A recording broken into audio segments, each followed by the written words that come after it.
Welcome back to Jersey Matters. I'm Larry Menti. Let's talk more about the takeover that never happened.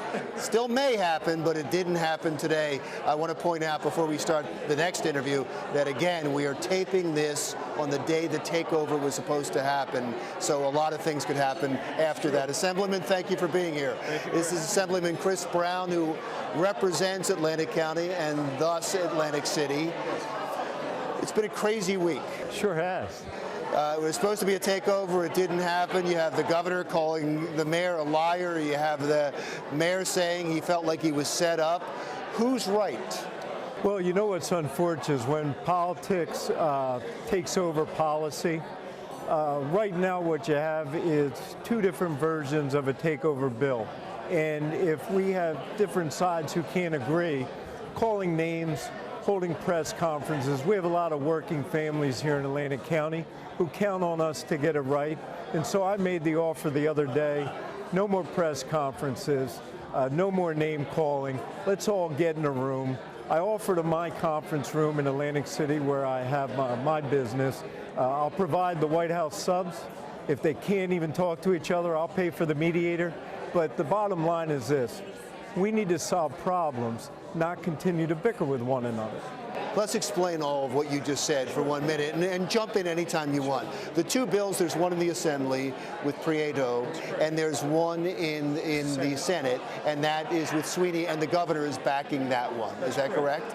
And the biggest difference between the two bills is collective bargaining. Is that fair? Well, no, there's several differences between the two bills. For example, under the Sweeney bill, they want to enter a pilot program which sets the taxes for the casinos. When this was initially brought up, it was my position that instead of creating a convoluted tax system, why don't we just assess them properly? Of course, common sense gets you so far, and they came up with a convoluted pilot provision. Now, when you looked at the pilot, and I said, why don't we tax them fairly and just assess them properly? They said, no. We have to stop the costly tax appeals.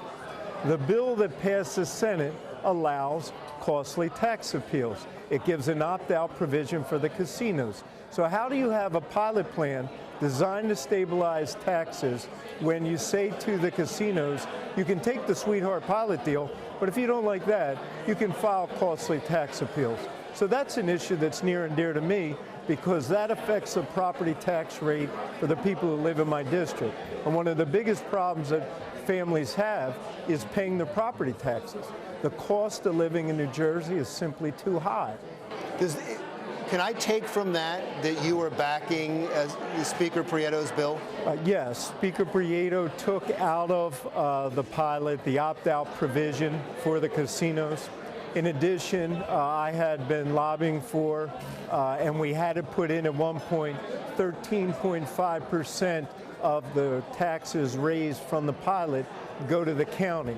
That's $4 million for Egg Harbor Township, Hamilton Township, Northfield, Summers Point, all the other municipalities, because it's been my opinion from the beginning that the other municipalities shouldn't bear the cost of bailing out the poor government that's gone on for so long in Atlantic City. But that bill doesn't have a chance, right? I mean, it could pass the Assembly, but the governor says he's not going to sign it, and he'd rather see Atlantic City go bankrupt. He said he'd rather see it go over a cliff like Thelma and Louise. I'm hopeful that sound bites and rhetoric and bully tactics ultimately don't prevail, and that working together we put everybody in a room. And my concern isn't rhetoric that comes out of another person. My concern is doing what's right. My concern is making sure that we pass the best deal for the people who live here in Atlantic County. Let's wrap it up with one question.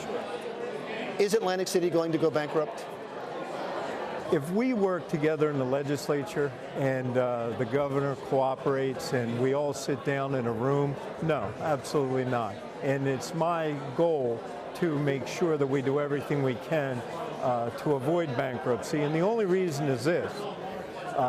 All experts have told us to include the independent auditor that came down, that it will do more harm to the city in the long run to go into bankruptcy than it would to come up with a plan to fix it. But the reality is, if we can't right-size the budget in Atlantic City so that the amount of taxes that are raised is what meets the budget, then we may have no option.